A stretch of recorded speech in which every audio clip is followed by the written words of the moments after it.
Έχουμε μαζί μας τον ευλογημένο τον Αντώνη και τη μητέρα του. Πες μας για ποιον λόγο ήρθαμε στο Σόζο Brain Center.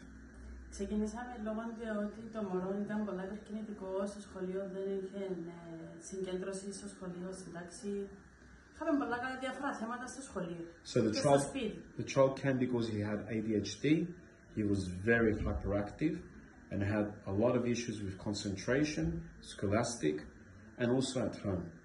Έκαμες διάφορες θεραπείες τότε, πήγες σε παιδονευρολόγο, παιδοψυχίατρο, πού τον έπειρες? Είπαμε για εργοθεραπεία μόνο. So she just went for ergotherapy, occupational therapy. Ναι. Είδες διαφορά με το πράγμα? Όχι όπως τώρα. She did not see any difference, just like neuromodulation. Που τον καιρό που ξεκίνησες τώρα τη διακρινική διέργεση με τον Αντώνη σου, το μωρό είχε ξεφτέρει στο σχολείο. The baby has changed altogether. Μπορεί και συμμετέχει στην τάξη τώρα. Συμμετέχει, contributes. δική του αυτοπεποίθηση το μωρό. Now he's got confidence himself, Andonis, yes. Έγινε και πιο δυνατός. He became more stronger with his personality, yes. Βασικά ξεφτέρει. Yes.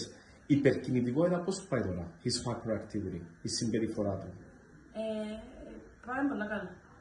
Very well. Συστήνεις του τη θεραπεία και αντιμετώπιση για γονιούς ή γονιούς που έχουν παιδιά που υποφέρουν με υπερκινητικότητα και δεν επικεληματική προσοχή? Συστήνω την με τα χίλια.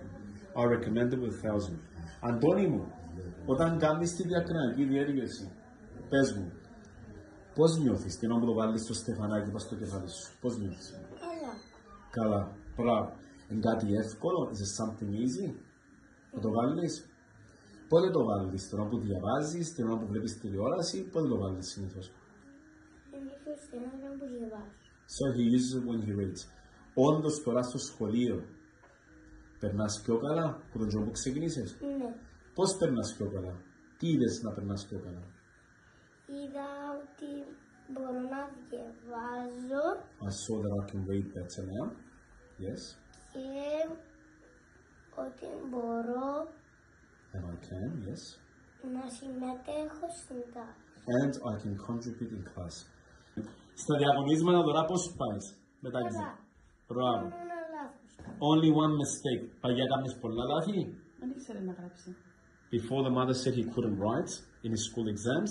Now he does it all correct. Τώρα όλα σωστά. Everything's correct. So a child with ADHD and how it's treated. So Sergey, what do you have to say for this child Andonis? I would love to say that he's doing a great job and we are happy to help him with this and we are really satisfied with the results. We're going to see him in 2 months. We'll have the encephalography and we'll have the A mark soon, I think, the whole diploma.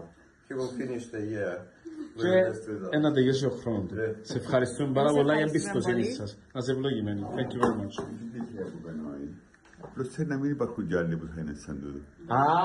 Μπράβο! Δεν κατάλαβες. Ρε cheeky boy, να μην το κάνουν οι άλλοι, να είσαι πιο έξυπνος.